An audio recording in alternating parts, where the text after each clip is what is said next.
आज हम बात करेंगे प्रियंका सिंह का। ये वही प्रियंका सिंह है जिसे 2005 में मिसेस मेरठ का खिताब मिला था। खूबसूरत, कॉन्फिडेंस और स्टेज पर चमकने वाली प्रियंका सिंह का जन्म उत्तर प्रदेश के मेरठ में हुआ था। लगभग 1983 के आसपास 2008 में हत्या के करीब वो 25 साल की बताई गई थी। परिवार में सबसे छोटी और शांत मिजाज की थी।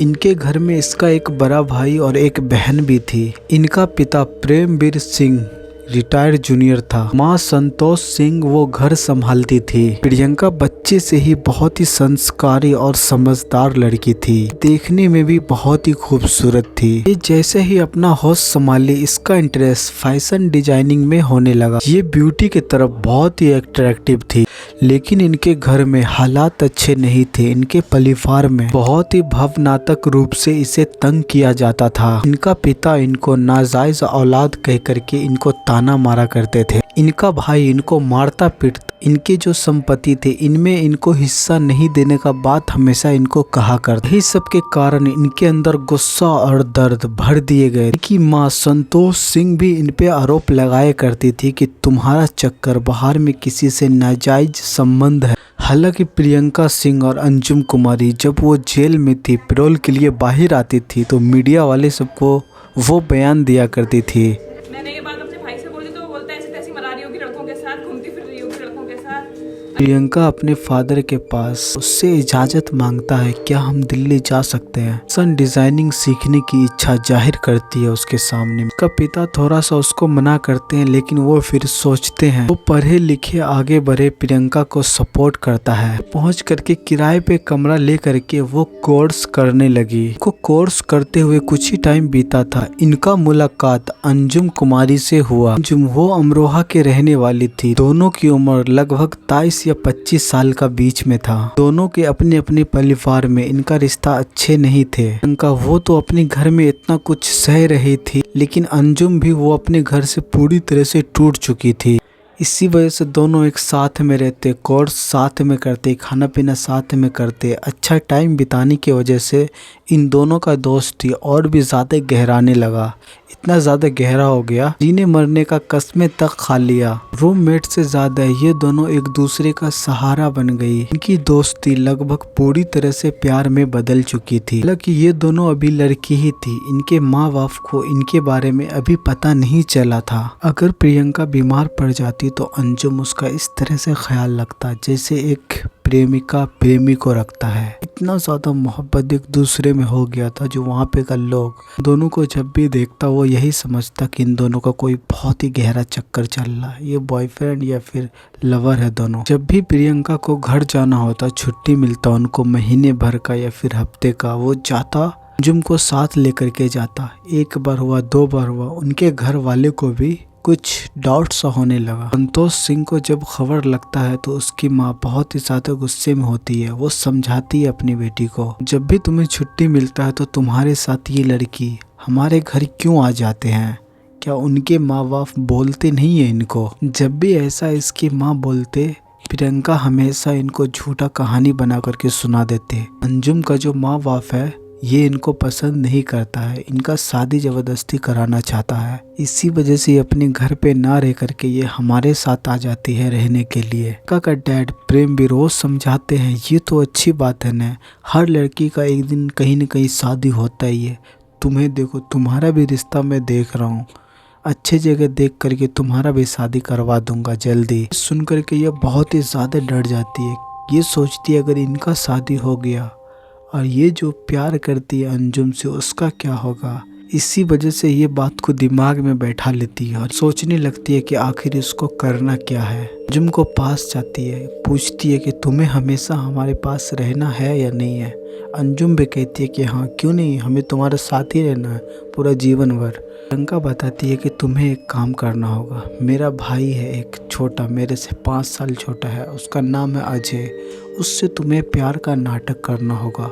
उसको तुम अपने तरफ बहुत ही अट्रैक्टिव करना है। अगर तुम ऐसा कर लेती हो तो मैं तुम्हें आगे का प्लान बताऊंगा। अंजुम जो थी, इनका बात सुन करके वो बहुत ही ज़्यादा गुस्सा हो जाती है। कहती है कि क्या ये तुम क्या बोल रही हो, मैं प्यार तुमसे करती हूँ और तुम जो हो कि तुम कह रहे हो कि अपने भाई से ऐसा वैसा करो। नहीं नहीं, मेरे से नहीं होगा। फिर प्रियंका उनसे कहती है कि बस तुम ऐसा करो ना, उसके बाद मैं तुम्हें बताऊंगा क्या आगे क्या करना है। मेरे दिमाग में कुछ खुराफातिया चल रहा है, मिशन को तुम अंजाम दो। अच्छे से समझाती है। मेरा जो भाई है वो हमेशा बाहर रहता है, घर पे कभी कभी साल में एक बार आते हैं।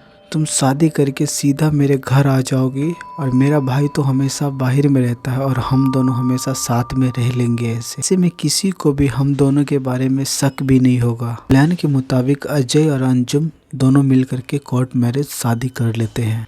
इस घर पे आकर के प्रियंका और अंजुम एक साथ में रहने लगती है। प्रियंका का भाई वो बाहर चला जाता है। प्रियंका के माता पिता को इनके रिश्ते के बारे में इस कदर मालूम चल गया, इनका जो भी संपत्ति जो भी जायदाद था सारे गौरव के नाम पे कर देता है। प्रियंका देखती है कि सारे प्रॉपर्टी गौरव उनके भाई के नाम कर दिया तो उनको बिल्कुल भी अच्छा नहीं लगता।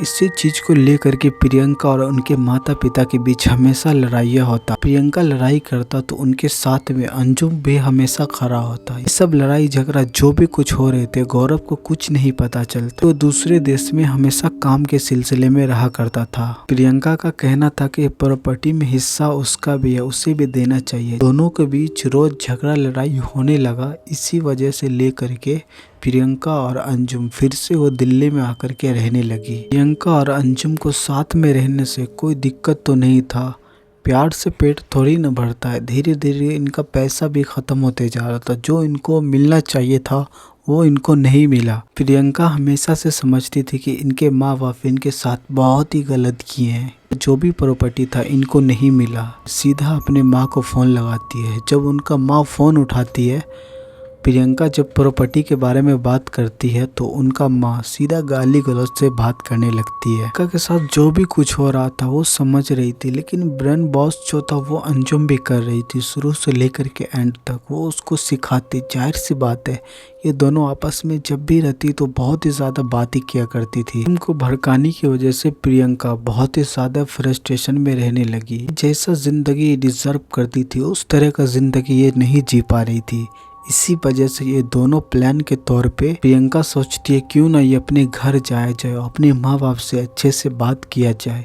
ये अपने घर जाती है। इनके घर पे इनका माँ और बाप था। बाप तो अंदर ही में था। इसकी माँ गेट खोलती है, अपनी बेटी को देखती है तो वो गुस्सा नहीं होती है, आखिर तो माँ ही न थी। उसका दिल पिघल जाता है और दोनों को अंदर ले जाता है। ये दोनों जैसे ही अंदर जाते हैं, प्रियंका का डैड इनको देख करके सीधा वो घर से बाहर चले जाते हैं। प्रियंका बैठती है, उसकी माँ से बातें करने लगती है। उसके जुबान पे पहला वर्ड यही होता है, तुम सारे प्रॉपर्टी गौरव के नाम कर दियो, मेरे नाम कुछ नहीं दियो। मुझे पैसे का बहुत ही दिक्कत है, उसे बेच करके मुझे कुछ पैसा चाहिए। प्रियंका कह रही थी कि तुम अपने बेटे सबसे बहुत ही ज़्यादा प्यार करते हो, मेरे से प्यार नहीं करते हो।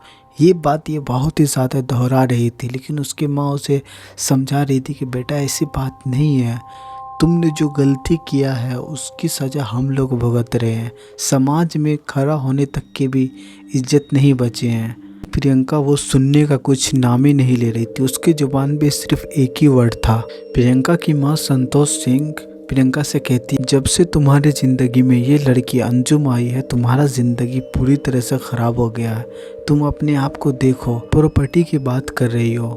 तुम जिस दिन तुम इस घर से गई इसके साथ, उसी दिन मैं तुम्हें मरा हुआ समझ लिया। ये बात प्रियंका के दिमाग में कीड़ा बैठ जाती है। ये सोचती है कि इसके माँ ऐसा कैसे बोल सकती है, इसको मरा हुआ कैसे समझ सकती है। ये दोनों का बीच लड़ाई हो ही रहा था। प्रियंका सीधा उठती है, वो कुछ नहीं बोलती, बल्कि उसकी माँ लड़ रही थी, जा करके सीधा वो गेट का कुंडी लगा देती है। कि माँ वो देखती है उसको ऐसा करते हो तो उसके दिमाग में कोई भी संदेह नहीं होता है उस तरह का।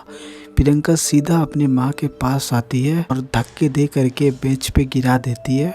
प्रियंका अंजुम से कहती है कि तुम उसके पाँव पकड़ो। वो पाँव पकड़ती है और मुंह में कपड़ा डाल करके गले को दबाने लगती है। तब तक दबाए रखती है जब तक उसकी माँ दम नहीं तोड़ देती है। जब ये देखती है कि इसकी माँ पूरी तरह से मर गई है तो भी इसके मुंह में और भी ज़्यादा कपड़ा ठूस देता है ताकि गलती से भी ये इसकी सांसें ना चले। जब ये कंफर्म हो जाती है कि संतोष सिंह वो पूरी तरह से मर चुकी है तो उसके चेहरे पे क्रीम लगा देती है ताकि चोटों का निशान वो मिट सके और उसे बेड पे लेटा देती है, ऐसा लगे कि वो लेटी हुई है। कुछ देर बैठने के बाद गेट पे कोई आता है।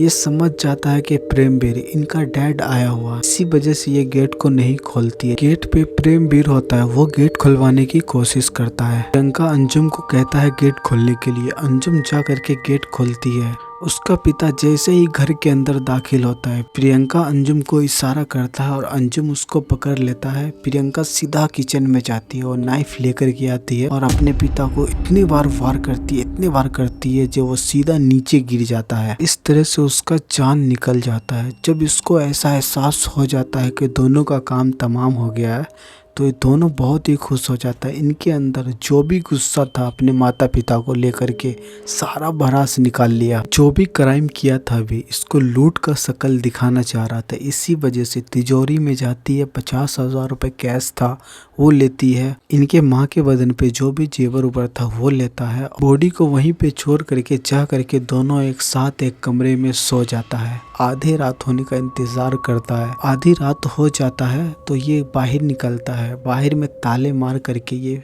दोनों एक साथ दिल्ली चली जाती है रहने के लिए। सुबह हो जाता है। पड़ोसी उड़ोसी को यही लगता है कि कोई काम के लिए गया होगा ताले मार करके, लेकिन उनकी बुआ वो आती है तो वो बस यही सोचती है कि जब भी इसको कहीं जाना होता है कोई भी परिवार को बाहर से पूरे लॉक करके हमेशा चाबी इनको दे करके जाया करती थी, लेकिन इस बार चाबी इनको नहीं आई थी देने के लिए तो इसे कुछ गड़बड़ लगता है। इसी वजह से ये फौरन इसको फ़ोन करता है। वो आता है, घर के अंदर जाता है तो मालूम चलता है कि यहाँ पे पूरा क्राइम सीन बना हुआ है। अच्छे से जायजा लेने के बाद वो रूम में जाता है। वो देखता है कि वहाँ पे एक काला डॉग वो भी बंधा हुआ था। क्राइम सीन है, अगर मर्डर हुआ है तो डॉग तो भौंकेगा ही, लेकिन कोई ऐसा शाइन नहीं होता। जब अच्छे से जांच करता है तो मालूम चलता है कि 50,000 रुपये और कुछ गहने गायब है। और लॉकर से जो 50,000 रुपये कुछ गहने निकाले गए थे, अगर चोर होता तो उसे तोड़ करके निकालता, लेकिन ऐसा कुछ नहीं था। उसे चाबी से खोल करके निकाला गया था। पुलिस को पहले यहीं पे शक होता है, समझ जाता है किसी अंदर वाले का ही हाथ है। जैसे जैसे खबर आगे बढ़ता है प्रेमवीर और संतोष सिंह का मर्डर हुआ है, उनकी बेटी तक का भी उनका खबर जाता है, लेकिन वो अपने माँ बाप को देखने के लिए नहीं आती। इस वाले को यकीन हो जाता है कि ये काम जरूर प्रियंका का ही है। सभी से पूछताछ करता है कि आखिर वो जा कहाँ सकती है, लेकिन उसका कोई भी लीड नहीं मिल रहा था। इस वजह से कॉल लोकेशन निकालता है और फौरन उनको अरेस्ट कर लिया जाता है। उनसे पूछताछ करता है के पास से जेवर और कुछ पैसे बरामद होते हैं। वो अपना जुर्म कबूल कर लेती है। सिर्फ ये सुनना है कि मर्डर कैसे हुआ वो तुमको बता देंगे, हमारा क्या करेंगे। अब इनका कोर्ट में जब पेशी होता है, प्रियंका को इशारा करता है उनका सहेलिन कि तुम कुछ बोलो ना। वो बोलती है कि जज साहब को जो भी सजा देना है दीजिए, बस हम दोनों को एक ही सेल में रखिए। लेकिन इनका बात नजरअंदाज किया जाता है, इन पे कोई भी ध्यान नहीं देता। जज इन दोनों को उम्र कैद की सजा सुनाई देती। दोनों को ले जाया जाता है, इनका बात कोई भी नहीं सुनता। अलग अलग सेल में दोनों को रखा जाता है। जैसे ही रात होता है ये दोनों पागलों की तरह हंगामा करने लगती है जेल के अंदर, बहुत ही ज्यादा। इसी वजह से जेलर परेशान होकर के दोनों को एक ही सेल में रहने के लिए, जो भी महिला कैदी थी वो देखती है कि रात में आधे आधे रात तक ये दोनों आपस में प्रेमिका की तरह बातें कर रही है।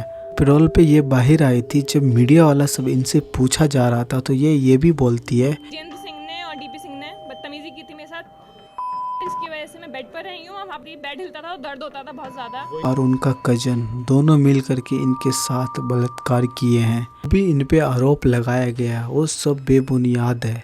ये वो काम नहीं की है जिसको इसका सजा मिल रहा है। हम जान खतरे में, मुझे मार दिया जाएगा। पुलिस वाले ने मुझे बहुत ही ज़्यादा टॉर्चर किया, बहुत ही इल्ज़ाम सब पे लगा रही थी। तो गाइस बोलना पड़ेगा, मुझे थोड़ा यहाँ पे वॉइस रिकॉर्डिंग करने में बहुत ही ज़्यादा दिक्कत होता है। मुझे बहुत ही स्लो बोलना पड़ता है क्योंकि बाहर बहुत ही ज़्यादा लोग होते हैं। गाड़ी की आवाज़, बाहर में ही सड़क है। अगर मैं ज़ोर से बोलूँगा तो बगल में बंदा सोया हुआ उनको दिक्कत होगा, क्योंकि यहाँ पे तो अपना मकान तो है नहीं ना, मैं किराए पे रहता हूँ ना। इसी वजह से सब कुछ देख करके चलना पड़ता है। जाने से पहले अब वीडियो को लाइक कर दीजिए, चैनल पर नए हो तो चैनल को सब्सक्राइब कर दीजिए और अपने दोस्तों के पास माइंड सेट उसका किस तरह का, उसके पास वीडियो शेयर कीजिए। हम मिलते हैं आपसे अगले वीडियो में, तब तक देखते रहिए क्राइम अंसारी। मैं हूँ ब्लू कैप वाले, लेकिन मैं आज पेन नहीं रखा हूँ। अगले वीडियोस में मैं पेन करके आऊँगा।